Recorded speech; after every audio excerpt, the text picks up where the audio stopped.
Yeah. But this is like step one. We'll get you comfortable with it first. I kind of did that with Byron and with drinking coffee, and it ended up out of control. Yeah, when you drink CAF. Hey, this is the Stuff I Heard podcast. You ready? And today is episode 103, and it's Wednesday, May the 8th, 2019. I always do that, and I don't exactly know why. I think for some reason I get the impression that in the future people are going to listen to it and they're going to go, dude, I don't even know when you're talking about this crap. This is all, so I guess in a weird way I'm doing it because I'm so used to YouTube comments and people, giving me advice on something that I did 11 years ago or some crap like that. But anyway, my guest today is Champ Lambert. Good morning. Hey. Champ and I have known each other for quite a while. And he actually reached out to me and was like, hey, I want to be on the podcast. And I was like, really? He's like, yeah. I was like, okay. I mean, I like talking to Champ and I always have. And I thought, well, this should be an easy conversation. How did you find out that I was doing a podcast? Is it something I promoted or somebody else? Word of mouth? Byron mentioned it. Byron? Yeah, Byron mentioned it and I checked it out. I've been listening ever since. Okay. Thank you, Byron. Appreciate it, buddy. I started off as a weird hobby and I couldn't stop myself. Hey, man, everybody's got to do something. Yeah. So, years ago, when I was a young man, I actually went to school with Champ's older sister, and you get out of high school and you start your life, and I'd gone in the Marine Corps, and when I got out, I started working at Budweiser, and one day this young man comes in the door, and they're like, hey, this is Champ, he's going to work with you, and I was like, Champ? What kind of name is Champ? Is that on your birth certificate? Is that your birth certificate name, Champ? It's a family name. Oh, okay. Family. Okay, I got you. I didn't know if it was like one of those 80s movies like, hey, Champ! You know what I mean? I always wanted to ask you that. I never quite got around to it. But right off the bat, I think you started during one of the busiest times that I was working. Race week, Labor Day weekend of the Darlington NASCAR race. And I was the Budweiser pre-salesman at the time, and which basically meant we were going to work ourselves to death that weekend. And they're like, "Here's the new guy.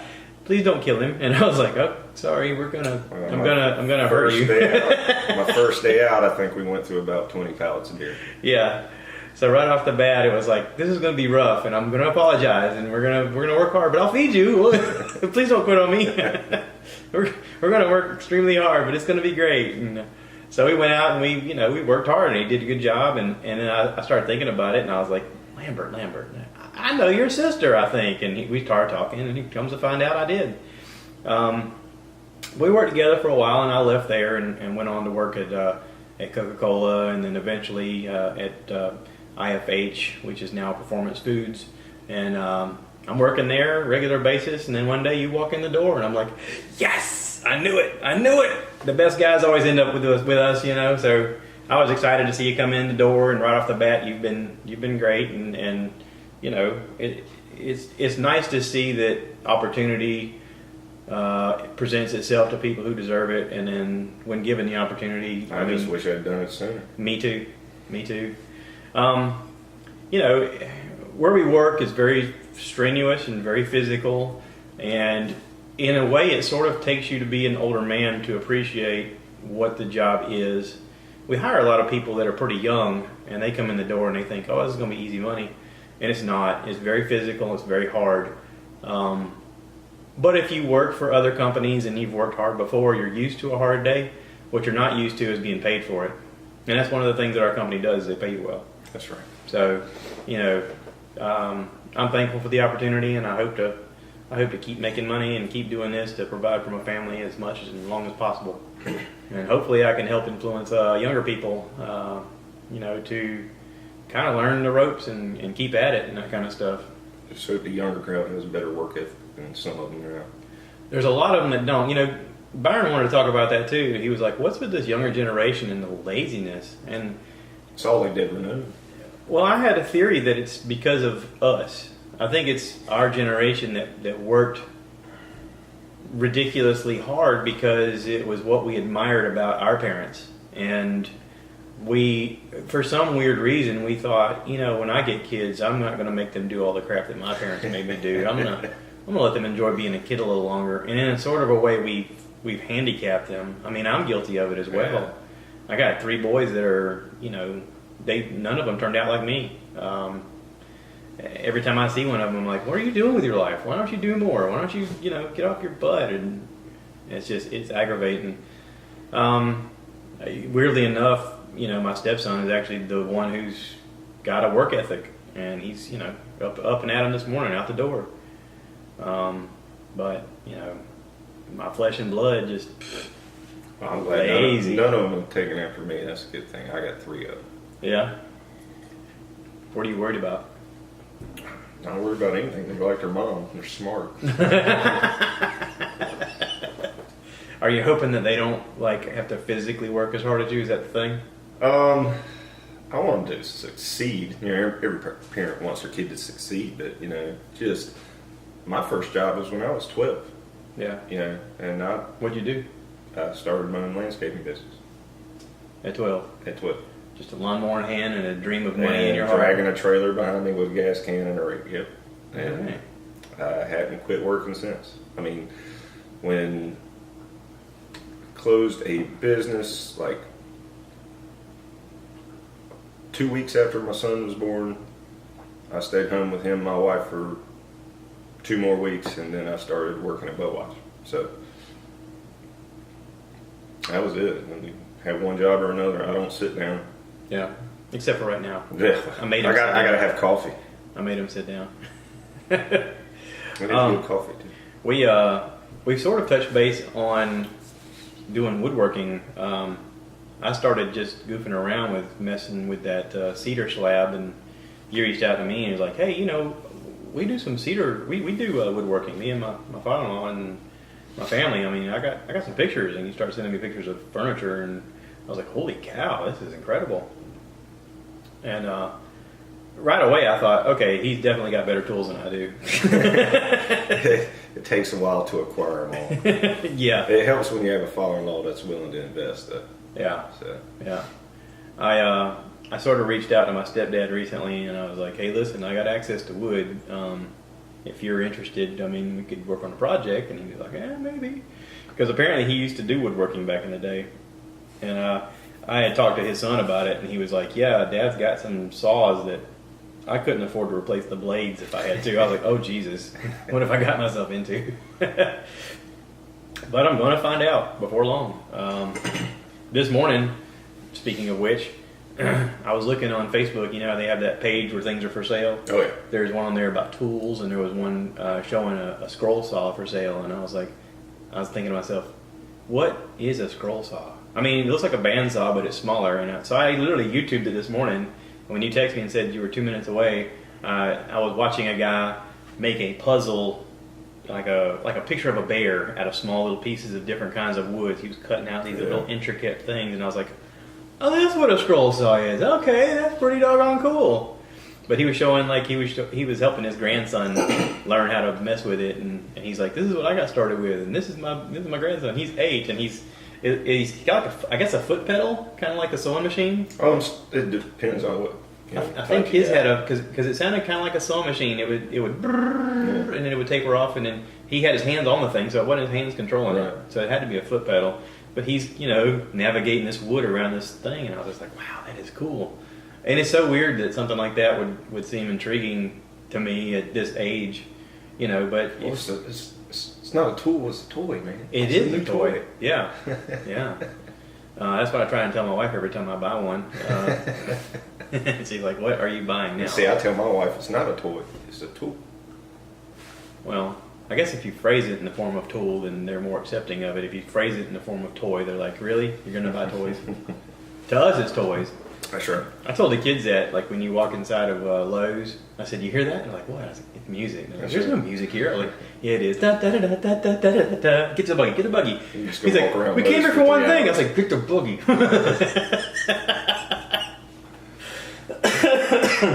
But anyway,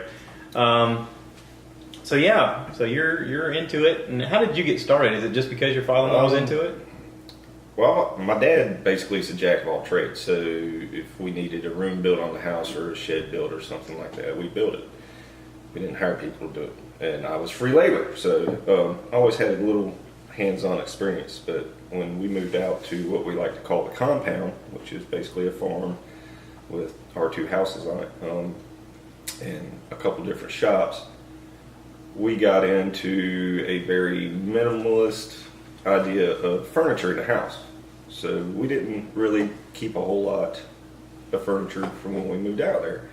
But if we needed a drawers or even desk drawers, we built it. If we needed a dresser, we built it. If we needed an end table, we built it. And it just progressed from there. And now my father-in-law has expanded, and he makes pins and bowls and cups. And Yeah, you're showing me that picture of that pin on your thing. That's impressive as heck. You know, the just the fact that you can. It's amazing to look at like raw materials and go, oh, I can do something with that. Yeah. He made me a shoehorn the other day. That's pretty cool. I don't think I've ever used a shoehorn, but he's made ice cream scoops. Yeah, just something he thinks he might want to make, he makes it. And I'm basically the apprentice. I'll go and watch. I help him think outside the box. Are you sure you want to do that? Second set of eyes and all that. Well, that's cool, man. Yeah, there's times where I'm sitting out there and looking at stuff and going, what am I going to do with this crap? I mean, honestly. And it just amazes me that there is a lot of the creativity that's out there with people, you know, coming up with shoehorns and ice cream scoops and pins and stuff out of raw materials. You know, it's just, I guess a lot of it though could be attributed to how, you know, technology's kind of changed. A lot of things are cordless now. A lot of things are portable, and you can take them out and mess around with them more. I mean, honestly, if it wasn't for some of the cordless crap I got, I don't know that I would have done everything I've done so far. I mean, you're more mobile. You can work anywhere you want, really. Yeah. It helps to have a shop. Yeah. Because you can get everything set up where you need. You just go from station to station. If you don't have a shop and you have half of a garage like I do, just be prepared. You're going to piss off your wife a lot. You have to wash her car a lot. A lot. No, she has that thing where you get to go through the local car wash thing. Gotcha. Yeah. She pays that monthly fee, so she's through there almost every day. But we walk in and out of the garage, and in the process, if I don't keep the floor somewhat cleaned up from the dust, we're both walking in and out of the house, and we're tracking dust in and out of the house, and it gets on the floor, and she'll walk around in here, and she's like, the floor is always messy. Ah! I'm like, I'm sorry. Could be worse. I could be into something really dangerous, or You could have 15 dogs. I could have 15 dogs. You see how many dogs we have, right? Yeah. Yeah. I hear them. They're going crazy. Yeah. So, could be that. So it's not that. So thank goodness. But anyway, what do you want to talk about? Is there anything that interests you? Well, me and you. Are you into anything in particular? I know. I have no hobbies, man. That's my kid. You have a hobby? You're doing little kind of woodworking and stuff. I see the pictures. It's very few and far between. Well, I mean, I got started doing this crap because I needed a hobby. Yeah. I mean, And it's a good one to do. Yeah. It opens up your mind, makes you think. I mean, some people are into fishing, and some people play guitar, and some people. Yeah, I like to fish. Hunt. I have a boat that's been sitting in a spot for 2 years, trying to sell it. Know anybody else? My Uncle Danny says that the 2 happiest days in a man's life is the day he buys a boat and the day he sells that boat. That's right. After owning a motorcycle, I felt the same way about the motorcycle. I loved it when I bought it, and I was also loving it when I sold it. I did a little dance. I was like, yeah, it's gone, yay! But yeah, I mean, my dad is, weirdly enough, always seems to have a boat in access, and he always finds a tremendous deal on boats. He's got a one of those walk-through windshield boats up in Maine. Right. He got it for $1,000. Just an older couple had it. They had it their whole life. It sort of looks. People joke with him and say it's his pink boat, even though he says it ain't pink, it's purple. But it looks pink. Okay. But it's fine. It runs great. It's That's right. smooth. It's got that tri-hull front end, so it breaks through the water real smooth. And at the end of the day, it's just $1,000 boat that's fun to ride around on. That's right. And he knows how to tinker with the motor, so if anything needs to be tuned up, he can tune it up. That is a valuable skill. It's a skill. But I think it grew from him growing up around the lake most of his life. But then they bought that land down in Georgia, and he went out and found somebody with a used boat for sale with an like the steel or aluminum, like a John boat almost. Oh, okay. You can seat 6 people comfortably, but it's all aluminum. That way, the little spot that they're in they flooded this area, so it's got trees in it. Yeah. So as he's going through the area, if he hit a tree, he's like, and he's like, oh, there's a tree. But you just go really slow through That's it. right. And then when you get out in the open water, you open it up and just take off. But I think he got that boat for a tremendous deal too. And I was just like, how do you keep finding these boats for really cheap? Because I listen to guys at work who buy really expensive boats, and I'm like, how do you justify that? Nah. That's ridiculous. I got mine on a good deal, and I used it probably every other weekend the first year I had it. Yeah. And then sporadically after that, and then as you get older, I guess, and got more kids and more responsibilities, the boat just kind of gets pushed to the side. So that's where it's at now. Yeah. But my kids like to fish. They just like to fish from the bank. They want to go ride in the boat, but they don't want to fish in the boat. Yeah. And I tell them, I'm not going to go just waste gas for you to ride. We're going to go fishing. They're not real excited about that. Yeah. How old are they now? 7, 9, and 14. Oh, you've only got one of them that thinks they hate you, so that's good. Oh, he loves me. Yeah? He's That's gonna he change hasn't really figured soon. that out yet. So They get to be teenagers and they start going, I hate you. And you're like, he's about great. 6'4", Oh, wow. 185 pounds. How tall's the mailman?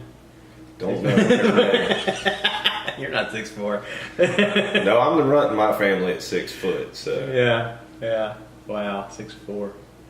and Yeah. he's still got growing to do. That's the scary part.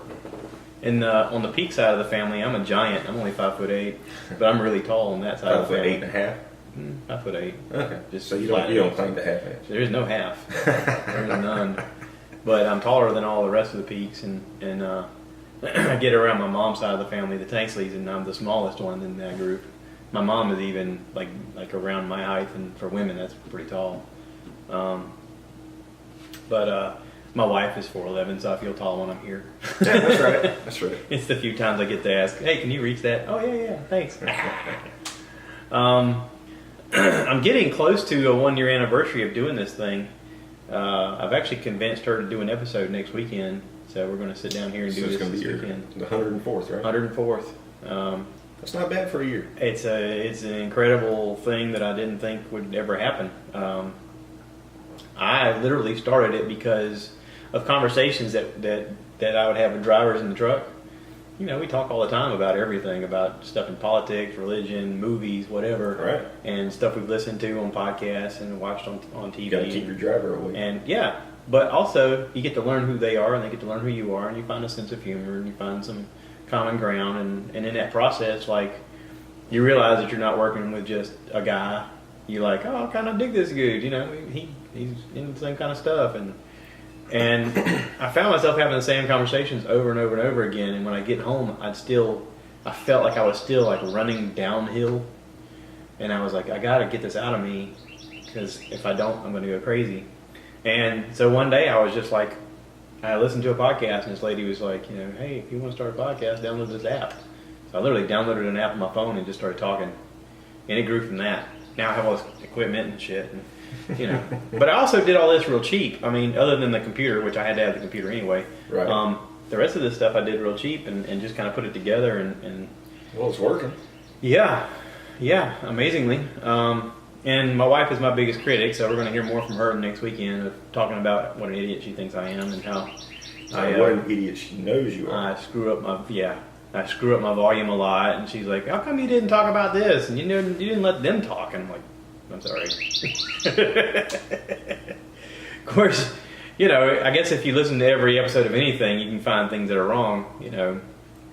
The Game of Thrones thing came out this past week, and I hadn't seen the episode, but I saw something on Twitter saying somebody screwed up and left a Starbucks cup on the I saw a on the picture table, of it, but who knows? and I was like, what? And so I saw that, and I came home and I told Dolores, I said, listen, we haven't watched the episode yet. I said, but apparently somebody made a big boo-boo and left a Starbucks cup out in front of the girl playing Daenerys Targaryen.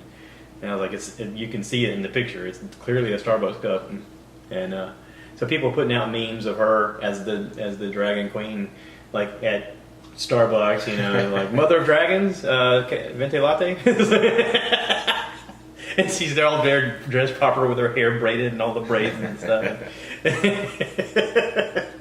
So we actually had a chance to watch it last night, and I kept looking for it, and I didn't see it, and I was like, I don't know if I saw it. The screenshot where they showed it, it was gone. And so I looked on the internet this morning, and they said that they had already digitally fixed it. I was like, okay. Oh, come on. I would have left it in there as like a Easter egg, but I don't know. Maybe it's smarter to go ahead and fix it. Gratuitous advertisement placement. Yeah. Well, especially with no money Right. handed over. That's probably like a copyright thing. Starbucks was probably like, hey, how about, you know, or they would probably have been like, hey, you know what? When you pay us some money, we'll leave it in. Any publicity is good publicity, and here's the #1 show that people are watching. And That's right. And that's the show I free. never watched. Really? Yeah. It's pretty fantastic. Of course, it's hard to watch with kids around. Yeah. Well, and when my kids aren't around, I'm sleeping, so Yeah. or trying to sleep. The way it was advertised to me was HBO, dragons, and boobs. And Sounds I'm like something I'd like. Okay, I'm in. Have tried it. What? My brother actually was the one that talked me into watching it, and he was like, I'm just going to tell you, he's like, most shows, you get invested, and you're like, I'm into this guy. He said, My nephew and my mom have watched it religiously throughout the years. And I mean, when this season started, I mean, they threw a party. yeah. And we're drinking out of horned glasses. Oh, cool. Mom drinking wine, my nephew drinking beer. Cool. And I was like, okay, whatever floats your boat. Well, my brother, you know, like I said, he wanted me to watch it so bad. Like, he gave me his HBO password. He's like, dude, watch this online. I want to be able to talk to you about it. I'm like, okay. He said, but don't get invested. Everybody you think you like, they're going to die. I was like, really? He goes, it's that kind of show. I was like, who does that? Nobody does that. Well, now everybody does it because this guy thought of it. So, you know, just about every show you watch now, there's going to be some twist where a major character dies right away. And you're like, what? How did that happen? But anyway, it's fun to watch when you can catch up. I did that with Breaking Bad. I didn't watch any of them until years after it was I off watched TV. a couple of them. I didn't keep up with it. I have a hard time committing to a series. Yeah. I'm more of, I'll sit down and watch a 2-hour movie, but I can't commit to watching something every week on a certain day. Well, if you got that motor in your brain, you're probably hardly ever sitting down. Yeah, you're right. Yeah. When I am, I'm probably falling asleep sitting down. Yeah. We won't tell that to our DOT physical people. We lie to them. Isn't that the biggest crock of crap ever? Do you find yourself going to sleep as soon as you get done working? Who doesn't? Well, I just worked 14 hours, yes. Who Yes, I doesn't? do. Do you fall asleep at movies sometimes? If you sit on the couch for more than 2 hours, do you get sleepy? I'm like, who writes these questions? Is this just a scam because y'all have like a thing with the sleep apnea Sleep people? apnea. I've You're been like, through listen, we those. get a kickback for everybody we send over there. Yeah. And basically it's all set up so that you're supposed to lie to them because everybody, there's not one person alive that could say they could sit on the couch for several hours and not get sleepy, or work a full day and then get tired on a road trip or something. Yeah, go home, run a marathon. Are you tired? Yeah. It's a bunch of crap. But you know, in a way, it's sort of, I think it sort of helped out because there were a lot of people who were very obese and people with actual sleep apnea who needed to know they needed I'm to get sure. treatment. There's always a reason they do it. I think it helped a lot of people, but you know, for the majority of us, it's just a bunch of crap, and it's a way for them to make money, and it's something we have to continually just lie about and be like, nah, I'm good. I'm always good. Are you kidding me? I'm like an Energizer bunny. I never sleep. Sleep is for wussies, you know. You keep plowing along, and when I don't know when you started, was the company still IFH? No. They had transferred It over. was Okay. PFG. So back when it was IFH, there was no attention given to DOT hours, and they would just run you as hard as possible. And if you work 20 hours, good luck. You just show up and then be ready in 4 or 5 more hours to be ready to run again, and it might be another 20-hour day. And they didn't care. They just ran you as hard as possible. And when we would sit around in the mornings, the only conversation we would have, it wouldn't be about what's on TV. It wouldn't be about, you know, our loads. It wouldn't be about anything other than, I keep falling asleep at the wheel, and I wake up and I'm at my stop, and I don't know how I got there.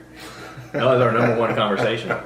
I mean, literally, that was. That's no bueno. You know, I remember pulling the air brakes multiple times, and I'm at my stop, and I'm thinking, I don't remember leaving the house. I mean, literally having that moment of going, how did I get here? I've been zombied this entire trip.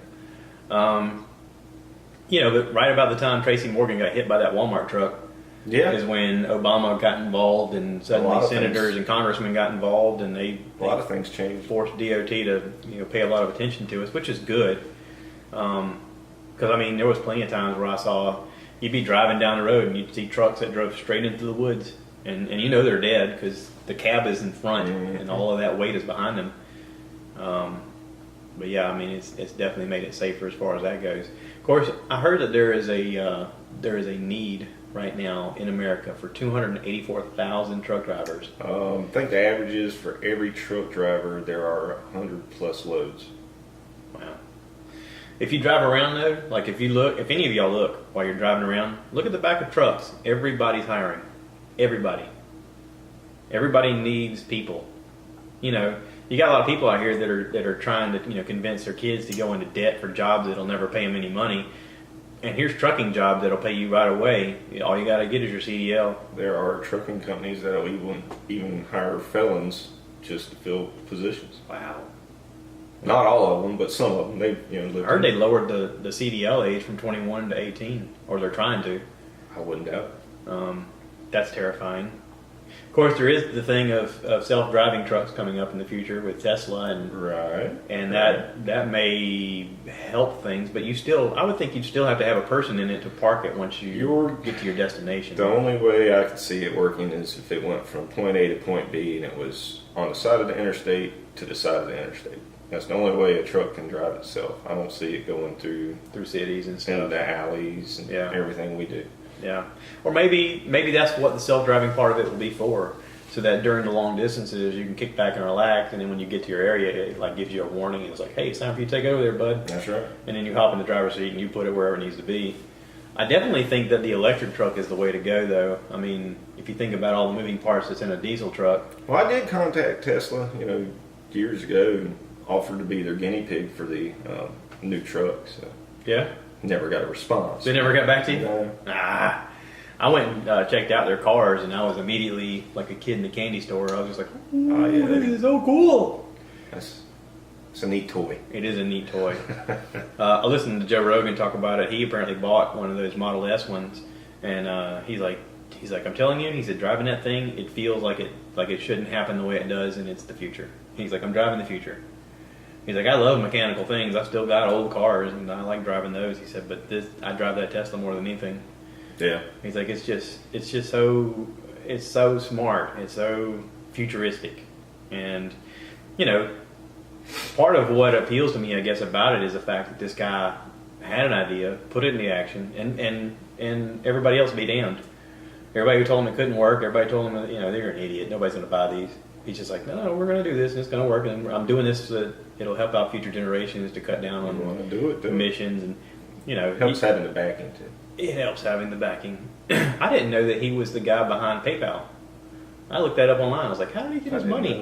Apparently, he's the guy that invented and owns PayPal. Nice. So everything you buy that you get click on pay with PayPal, that's Elon Musk getting a little bit of cheddar. So I guess during the generation where eBay took off. Yeah, that was a huge windfall. Yeah, I can see that. But I don't even know if I have a PayPal account, but I'm sure I probably do. I'm sure your wife could tell you. Mm-hmm. She probably has all kinds of stuff ordered. And if you're listening, honey, all I'm going to say is $700.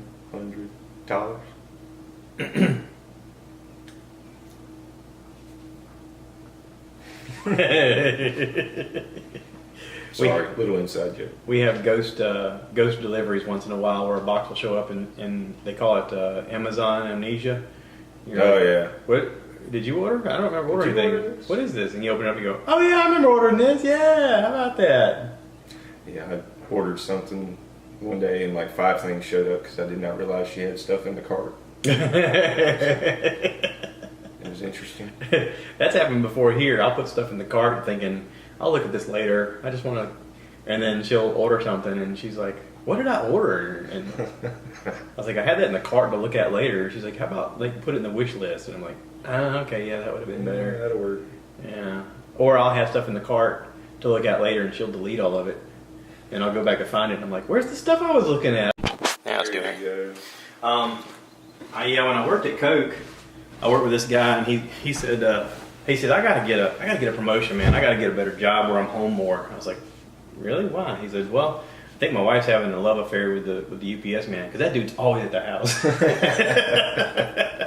Gonna find out she was just ordering a lot of stuff. She had started transitioning over. This was early on when Amazon was just starting to do like home goods. Right. So she was buying like groceries and dog food and stuff, and the UPS man was always stopping at the house to drop stuff off. We have not gotten that far. Yeah, we've ordered some grocery items.